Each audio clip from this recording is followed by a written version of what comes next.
Well, thank you. So I'm going to spend about an hour with you this morning and talking about diversity, equity, and inclusion in the context of system integrity and posing a lot of questions to you for your consideration that I hope we'll have a chance to engage in some dialogue about towards the end.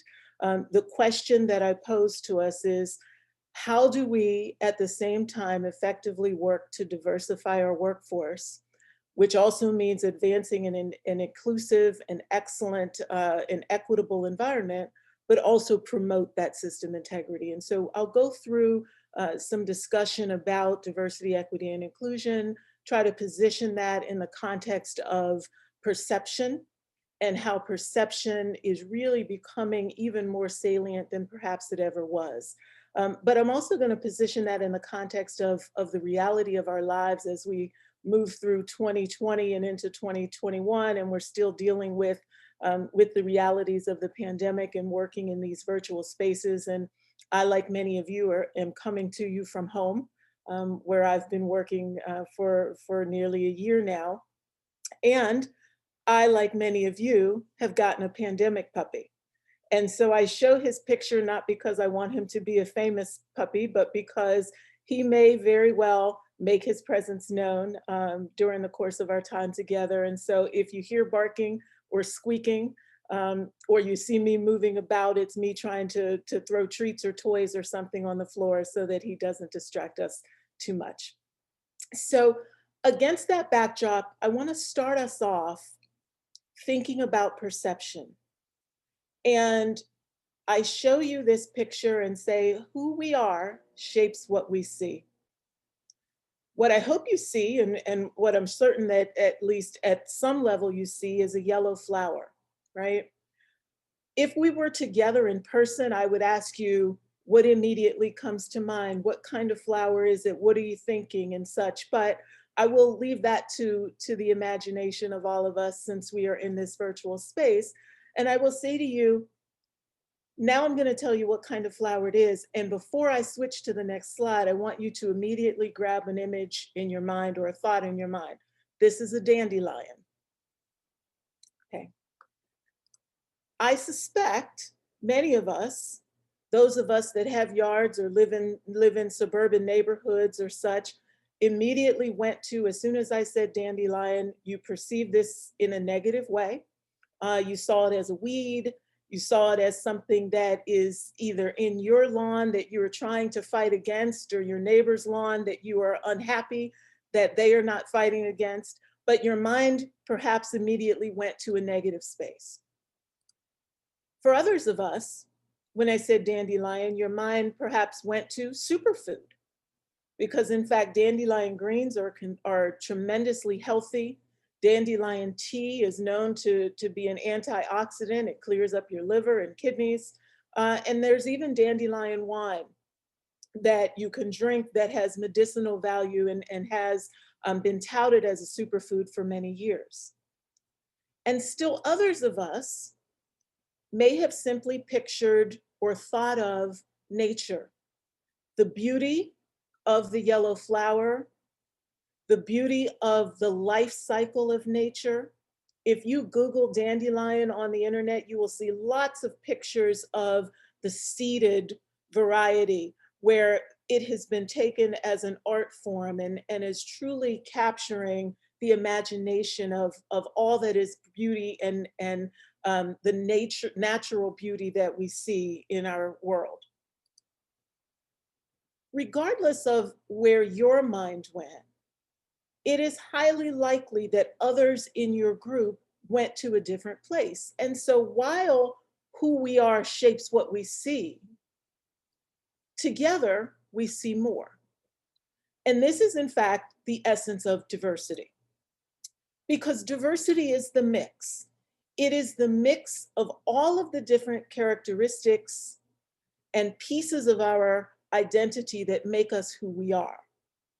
And so when we think about diversity in the workforce, and I intentionally am not going to show you diversity statistics, because those statistics tend to focus on the visible. So visible diversity, race, gender,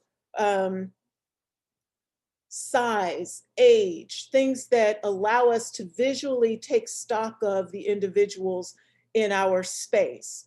But there are also many invisible factors of diversity that we have to consider when we are thinking about diversifying our workforce. So invisible, it could be religious preference, it could be some other dynamic about ourselves, but there are these invisible factors that shape the diversity.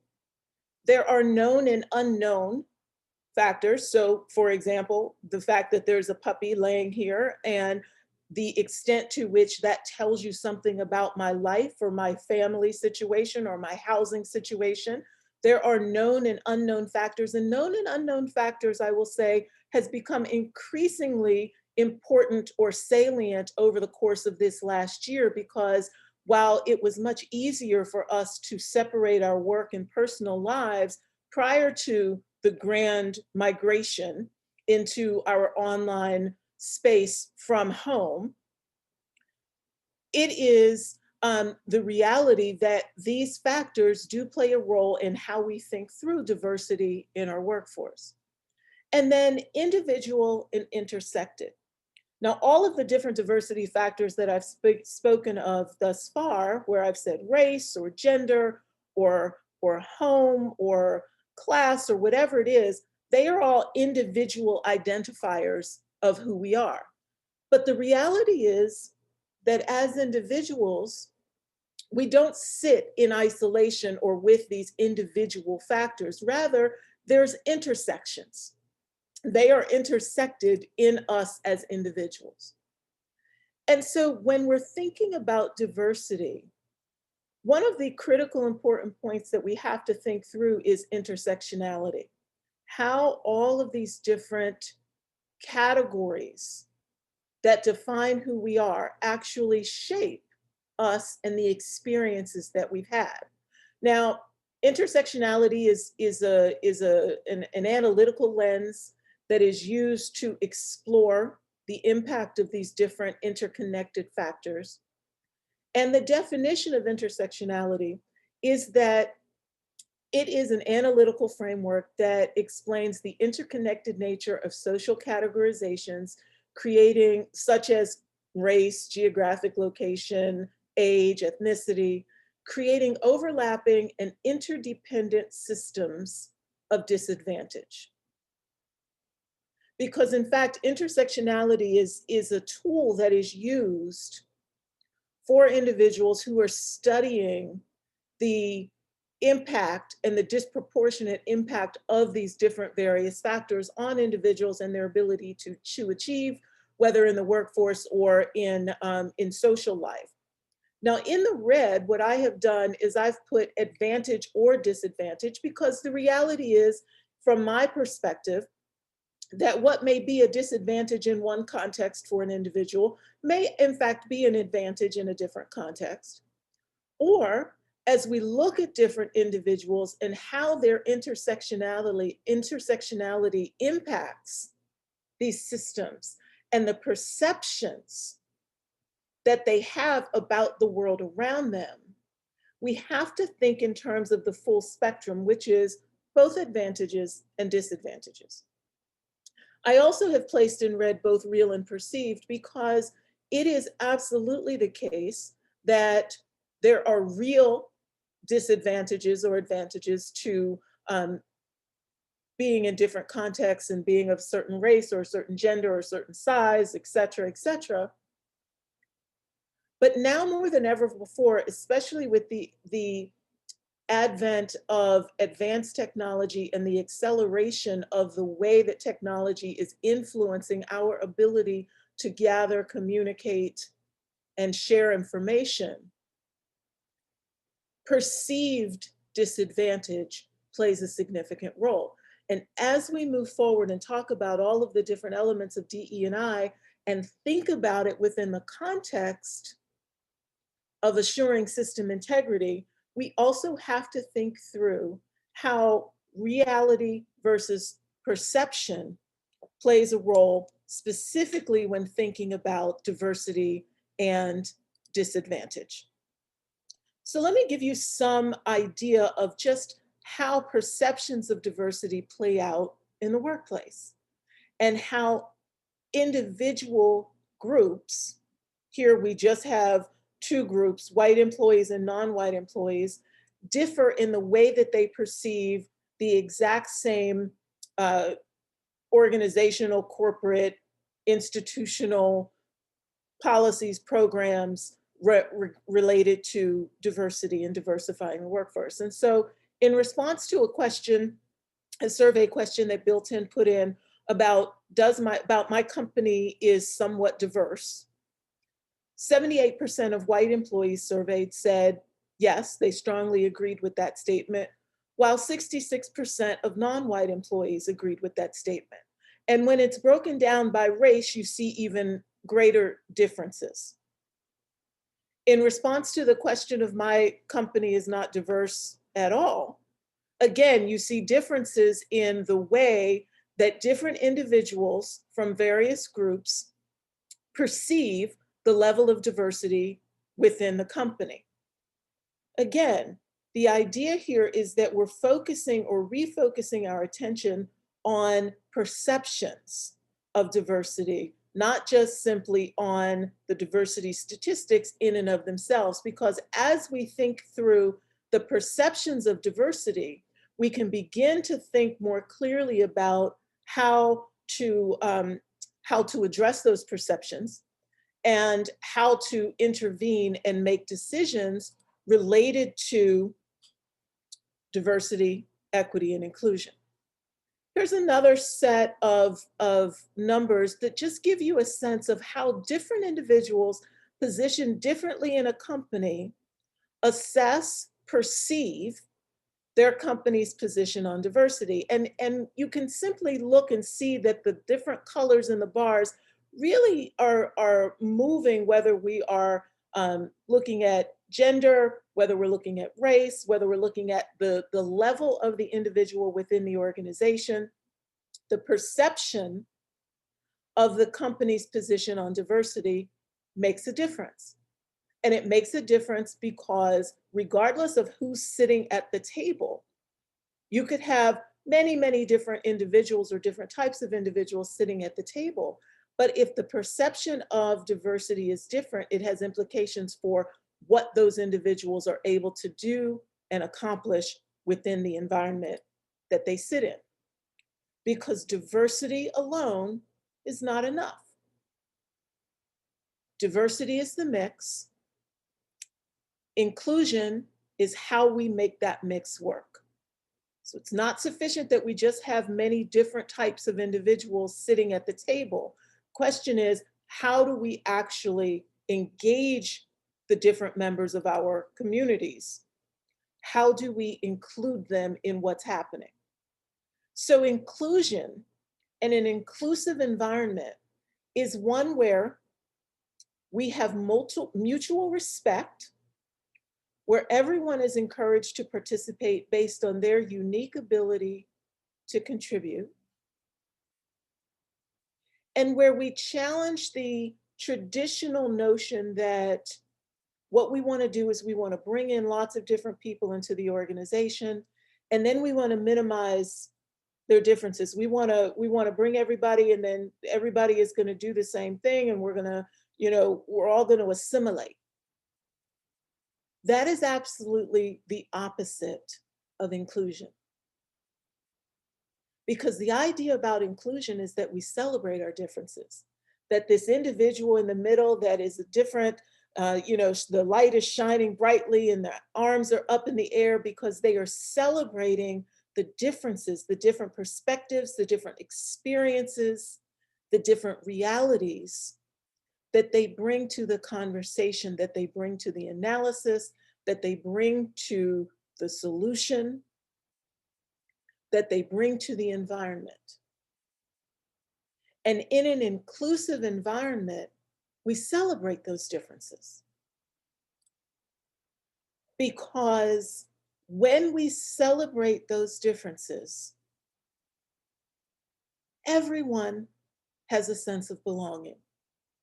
All of the individuals regardless of their differences, or perhaps because of their differences, they feel like they belong in the environment. They are included. Now, truly belonging requires us, as Brene Brown says, requires us to present our authentic selves. But in order to feel safe enough to present our authentic selves, our imperfect selves, we have to trust that we will be respected. We have to trust that those differences will, at the very least, not be held against us, and ideally be celebrated. Be celebrated because there is recognition that whatever those differences are, they will bring something new to the conversation, and that the collection of those differences will allow us to fully form solutions. Now, as we think through, because I'm always thinking about integrity and assuring system integrity and the security and thinking about a holistic approach to security, I hope that you can already see that as we create inclusive environments where people feel that they belong and they are able to bring their entire authentic, imperfect selves to the environment, that we are already making progress in ensuring that we are able to fully address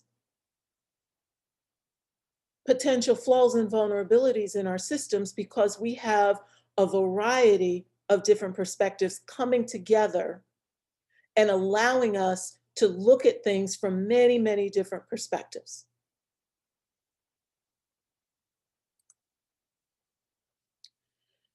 So I'm going to pause just a second just to ask you this question. If you think about your organization and you think about diversity, so that big donut that had all of these different types of characteristics that might play a role in your thinking through diversity and the intersection of those different characteristics, and you think about the environment and ask the question of, does this environment allow people the freedom, provide the support for people to bring their true, authentic, imperfect selves? I want to ask you the question of, how does fit, tradition, and the way we do things here inhibit your ability to have a truly inclusive environment? Whenever we go through the hiring process, whenever we go through the onboarding process, we're always balancing this notion of fit, right? Fit is this intangible quality. Well, when we're talking about diversity and inclusion, how can we truly provide an environment where people feel comfortable to do their jobs and bring themselves, when we're defining that environment in something that is intangible that they can't even hope to understand? Now, that's not to say that tradition isn't important, because tradition is the foundation of culture. And so, of course, traditions are important. But what we have to do is we have to begin to question, when we are using tradition, when we are using fit, when we are using culture to exclude rather than include, and what elements of our tradition, what elements of our culture are truly required for us to keep the organization moving forward, and which elements of tradition and culture and, quote, the way we do things here are actually inhibiting our ability to move the organization forward. Now, as we think about this, I want to also bring in the idea of equity. Because as you can see from this picture, equity is about giving people what they need in order to succeed. And in this case, they need different size boxes because they have different heights. And so equity says we give every individual what they need in order to be successful. Equity and equality are different. While equity says we give everyone what they need in order to succeed, equality says we give everyone the same. And so probably, I suspect that many of you have seen this graphic here because it is a fairly widely used illustration to highlight the difference between equity and equality. And part of the reason that it's used is because when you look at this, it is difficult to argue against equity. Because of course we want the individual in the wheelchair to be able to see the game. And I would suspect that if we were together in person and I said, does anyone object? Raise your hand, does anyone object? Close your eyes and raise your hand so that no one can see except me. There would be no hands that go up because this is a fairly easy argument to say, of course, I support equity. But when we take a step back, we have to recognize that in order to achieve equity, resources must be unevenly allocated. And so I would ask you this question again about, does anyone see an issue with equity versus equality in this situation that is depicted in this diagram, knowing that the individual in the wheelchair is going to be given more resources than the individual in the red shirt? Is that fair? And if you're all saying, oh, of course it's fair, then I take you to your organization and I say to you that in your organization, when you think about how professional development dollars are allocated,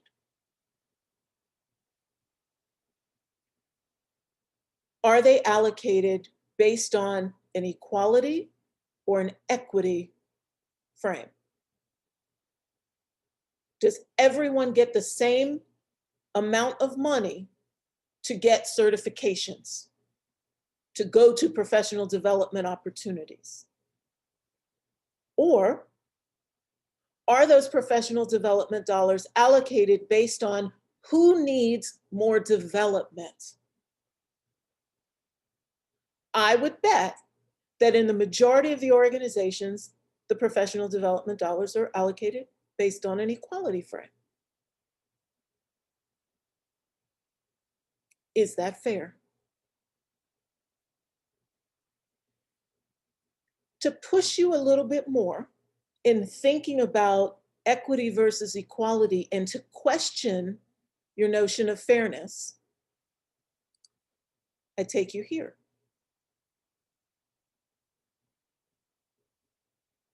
Now, throughout the last several years, certainly, but coming to a head this summer in the US, the Black Lives Matter movement was front and center. Racial equity. And the counter argument or the counter narrative or the counter phrase to the statement, Black Lives Matter, was all lives matter. But as in the equity versus equality, and if we think back to our very first thought when we saw the individuals trying to see the ball game, the question is not whether or not everyone should have the same. The question is, what is the end goal? Should everyone have the same? Is that what's fair? Or should everyone have what they need in order to be successful? So this cartoon ran all summer long and it really, spurred a lot of conversation. If we go with the equality argument that says all lives matter, then we move to the middle frame where it says we should care exactly equally about everything at all times. And then we move to the last frame where there's one house on fire and there's one house that's not on fire, and we put the water on the house that is not currently on fire. Because we can't shoot one hose in two places at the same time. So we simply move from left to right. We put water on this house, then we put water on that house. Now, my job here isn't to convince you that Black Lives Matter, although I hope that I do. But it is to say to you that when we're talking about diversity, equity, and inclusion, part of what we have to wrestle with is what these terms mean and how they manifest within our organizations. And we have to be prepared to sit in an amount of discomfort in order to wrestle with our notions of fairness, in order to wrestle with our notions of tradition, in order to wrestle with the cultural elements that exist within our environments, all of us, and to have real conversations about them. Because we have to recognize that true inclusion means that we are celebrating the differences between us rather than pretending they don't exist, and that those differences do call out different starting points, different current points, different needs in order to be successful. And so I take you back to our dandelion and say, if who we are shapes what we see, together we see more. Or do we? And this is where I take you to what we are seeing in the advanced role of technology in our society, the advanced role of social media, the advanced role of all of the different innovations that allow us to position ourselves. So if who we are shapes what we see, then together, different of us coming together, diverse groups of us coming together, and truly coming together in an inclusive environment where we are bringing our full authentic selves, we are able to develop a shared belief in a singular reality, because we are co-creating that reality based on a holistic view of all that we see. We are not looking at a pretty flower only. We are not looking at a weed. We are not looking at a superfood. We are recognizing that the dandelion represents all of those. And we make decisions about the design, the development, the use of technology, policies related to those technologies, based on that singular reality that incorporates all of our perceptions. Or the advances allow us to come together, but to come together in segmented ways where we are better positioned to narrow our lenses, because we're able to identify like others, and we can narrow our lenses and angle them toward our singular reality. You can angle your lens toward your singular reality. And as a result, we have lots of very narrow lenses and many multiple realities. And the reality is that perceptions about diversity, equity, and inclusion, perceptions about fairness, perceptions about what is right and what is wrong,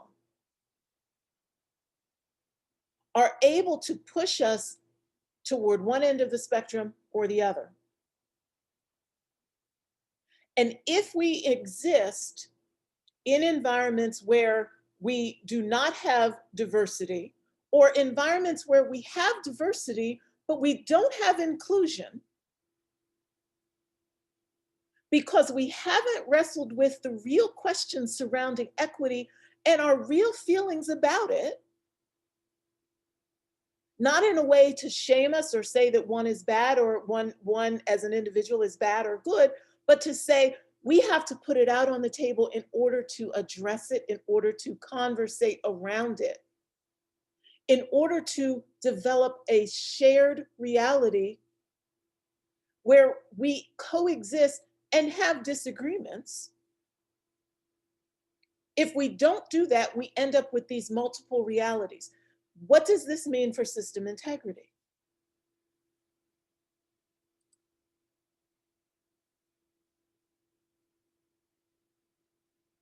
I take you to November.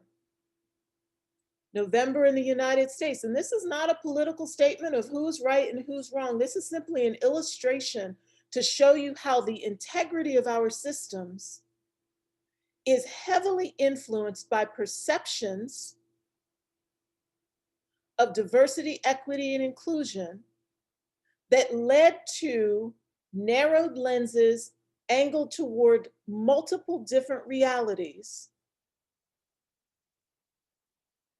that led to an entire nation paralyzed in different stances, not because the actual integrity of the system, the physical work that individuals had done, whether you talk to the people within the Cybersecurity and Infrastructure Security Agency who attested to the actual reality of the integrity of the system, but rather people's perceptions of the integrity of the system. And the fact that those perceptions were reinforced because the lenses were increasingly angled toward different realities,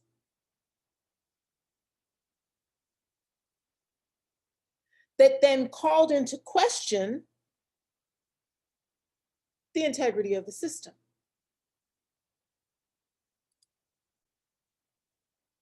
And so I posit these questions to you as we move to a close. I have 4 questions to posit for your consideration, and as we open up and engage in what I hope will be, a dialogue, or at least some questions.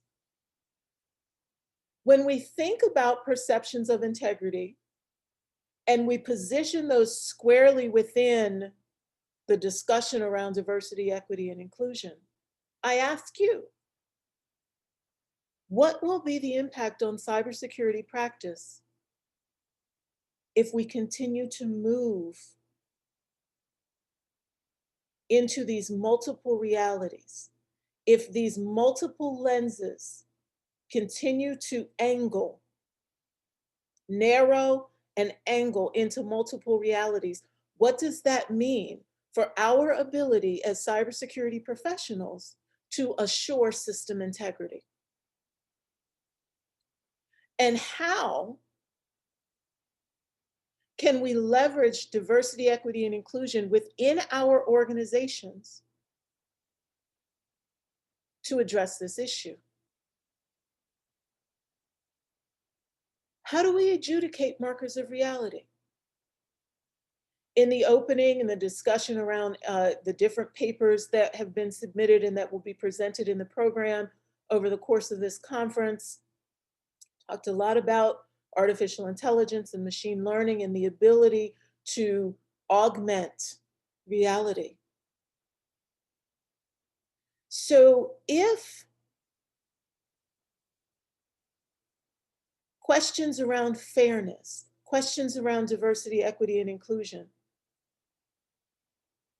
are not being properly addressed within our organizations, and people are moving into these different different ends of the spectrum and into their different realities, how do we help to adjudicate? How do we reckon with the role that the technology has in reinforcing these ideas? Are there components of processes, steps that we can take to help in that adjudication process?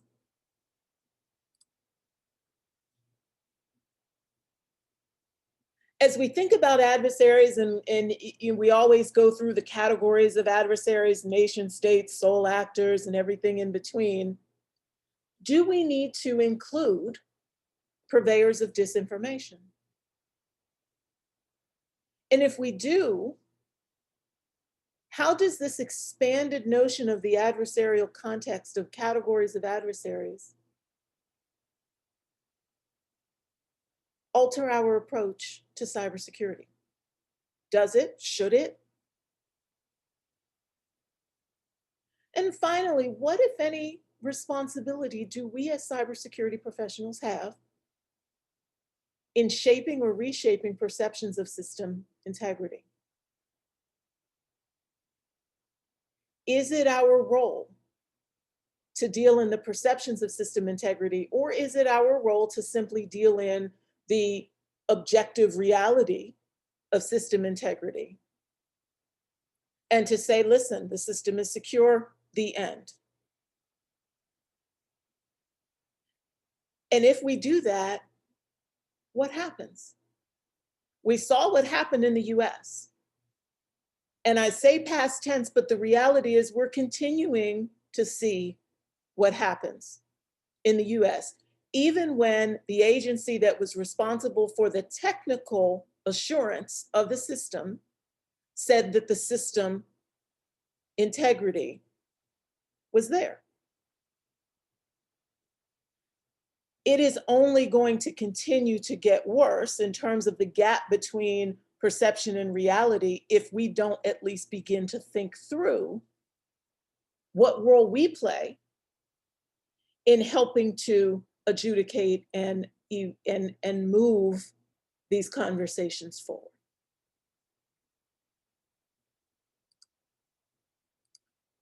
And so with that, I will open the floor for questions. I hope that at least there are a few questions that we can engage in some discussion about anything that I have put here, or perhaps anything else related to diversity, equity, and inclusion that you would like to discuss. Thank you. Thank you much, Diana. That was very thought-provoking. So virtual clapping and all of that. So if you have questions, you can post them to the Slack channel or raise your hand with the little hand raise icon here. I will try to keep an eye on that. Hold on here a sec while we got participants. Oops. I have a question. Sure, go ahead, Emma. Okay. Thank you very much for your talk. I have two interrelated questions about system integrity, but also the aspect of diversity. In security, we propagate that system diversity is much more robust and secure than a system without diversity. This is why we use a lot of technical schemes like code randomization and other methods to make the system more resilient. In the human relation, that is much more complicated. And I'm not coming to my first question. So my parents always told me that those people who have who think in color and they are against diversity, they have not been gone through the intellectual evolution that humans should make. So there should be no differences. Now you mentioned the Black Lives Matters, although I think that we do not, so do we really understand what Black Lives Matters mean? Do people understand it as, for example, you understand it, or people who are really looking into this topic? And if we do understand it differently, so there's a diversity in understanding things or perception of things, would Black Lives Matter not weaken the ideological and philosophical standpoint of African Americans? So thank you for that. So on your first question, I think that traditionally, the thought around diversity and the diversity conversations was exactly what your mother said, where it's, look, we're going to bring different groups together and we're not going to focus on we're not going to focus on those things that make them different, right? We're going to focus instead on the things that make us similar, that bring us together. What we have realized and what diversity, equity, and inclusion researchers have realized and practitioners have realized is that by doing that, we are actually hurting the ability of the, quote, others to feel like they belong in the group because they feel like they have to hide or downplay some piece of who they are. And so the reason why diversity and inclusion now are really presented together is to say that we don't want to look at the ropes on my screen and say, oh, they're all ropes and they're all twisted in the same direction, the end. We want to say, and they represent different colors and what those differences also bring to the table. Okay, so that's the answer to the first question, is that the idea is that we both look at what brings us together as similarities, but we also celebrate and allow us as individuals to celebrate our differences and recognize the value that those differences bring to the table. With regard to the second question about Black Lives Matter, and I intentionally put that in the presentation because I wanted it, I know that it is a very provocative and very often polarizing topic, and I wanted to spur feelings, right? Even though we can't necessarily have conversations in person, at least spur feelings. I have often thought a couple of things about that. One is the notion or the slogan, Black Lives Matter. It really ought to be Black Lives Matter too, TOO. Right? Because the idea of this slogan or of this movement was not to say that this group only matters. It was to say that the things that we are seeing in society, the actions that are taking place, suggest that these particular lives, that the lives of this group of people don't matter, are not as important. And so the movement was about, these lives matter too. These lives are just as important as other lives, right? Now, with any movement, different groups take hold of it and move in different directions, and you can talk about the different polarizing activities and all of those things. But I would rather than go back to the idea of inclusion and the idea of bringing people together and allowing them to feel a sense of belonging, where they can bring their true, authentic selves and the trust that is required. Because in that environment, where there is trust, where I feel like I belong, where I feel like I am just as much of an important part of this community as you and I can engage in a conversation about Black Lives Matter or any other topic even when that engagement is uncomfortable, we have demonstrated that we have a mutual respect for each other enough to have a conversation about a difficult topic, and enough to say at the end of that conversation, I don't agree with you,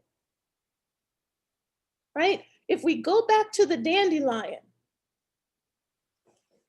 if we all come together and say, you know what, I am a naturopath. I believe in the power of dandelion tea, and I think dandelions are the best that could be. And you say, I am a landscaper, and dandelions are weeds and they destroy beautiful lawns. If we have an environment of mutual respect where we're both able to have a conversation, we can create a reality where both of those things can exist. Even if we disagree on where we stand, we respect the fact that we are both members of the community, that we have different opinions, and that becomes a part of our collective reality that allows us to move forward and create solutions that respect all of us, as opposed to moving into our individual communities and not talking. Mhm. All right. So I'm told that we're only using the Slack channel for questions, and we do have some questions on the Slack channel. So if I can jump in here, Ben Stock says, thank you for the interesting talk. How would you envision that we change the research community to increase diversity? Do you believe the pandemic is helpful or detrimental for that? Thank you for that. And I will say, let me start with the first one, because let me start with the second question first. And you know, I think that the pandemic has been, in some ways, it has exacerbated the differences between us, but in other ways, it has been equalizing in terms of the recognition that there are dynamics about our homes and such that we have to reckon with as we work, hence the pandemic puppy at the beginning, right? But there is also a recognition that when we have now opened the box to our home lives, I mean, the pandemic puppy, while in some ways equalizing, it also doesn't say anything necessarily negative about me or that you might perceive negatively, right? When we go into our workplaces, you don't see what's at my home. You don't see that I'm food insecure or that I have a challenging home life. And so, so the pandemic in many ways has exacerbated. I think that part of what we have to do is we have to recognize that that this is difficult work, number one. We have to recognize that diversity in and of itself is not enough, that even if we bring a diverse group of people together, that the inclusion part, the sense of belonging, the giving people what they need in order to be successful, has got to be an active and purposeful set of activities that we put together within our organizations. Very good. So Krista Anita Rotaro asks, she says, thank you for the talk and for moving the discussion beyond diversity and drawing attention to inclusion and equity. Can you give more examples of how a research community like the security community can implement inclusion and equity? Sure. So, you know, I gave the example when I talked about equity, I gave the example of within your organization asking how are professional development dollars distributed, right? So that's something that you can really look at and think about. How are resources distributed amongst the members of the community for various different activities, whether we're talking or resources or opportunities. So whether we're talking about paper submissions, whether we're talking about resources to travel to the conference, whether we're talking about students or, you know, those kinds of things, is there a way that you can examine your current practices through a lens of equity that says, this is not about every student will get a discount of 20% on registration, right? That's an equity, that's an equality lens. Right. but rather if you look at things like registration fees, et cetera, and say, now, what do people need from different groups? What do people need in order to be successful? Then you can begin to address equity. You look at the language that you use, the examples that you use, and you can begin to say, is what I'm doing, is the way that we are doing this inclusive or not? Mhm. Right? I went through lots of graphics as I was putting this together and was looking at graphics surrounding intersectionality. And I will tell you that 80% of those graphics, instead of saying ability, they said disability. Well, simply by characterizing an otherwise abled individual as having a disability, you are taking one step back away from creating an inclusive environment simply by using that language. So it really does take effort to step back and look at what are we saying, what are we doing, how are we doing it? Is this an equity lens or is this an equality lens? Is there something here that someone would find to be against their feeling of belonging? Okay, yeah, that makes sense. So we have 2 more questions and we have about 2 more minutes. So let me see. So Tyler McDaniel says, thank you for your talk. The question is, couldn't moving outside our technical expertise to address perceptions of a system expose us to losing credibility with people whose perceptions differ from our own? Well, so there is always an element of trust, right? I mean, that is critical because as I said, in thinking about inclusion and thinking about this notion of belonging, part of what allows us to bring our true authentic selves is having trust in the environment that says that this is welcome. And so in order to do that, you can certainly set up groups to have those kinds of conversations that allow you to move the ball forward without completely going out into the open without those boundaries. Thanks. And let's see, Brad Reeves says, great talk. You mentioned the problem of hiring for quote unquote fit and how tradition and things like that can be exclusionary and inequitable, especially when the criteria aren't explicit. Do you have suggestions on how to identify and resolve such issues? So I will say very simply, work with your human resources team.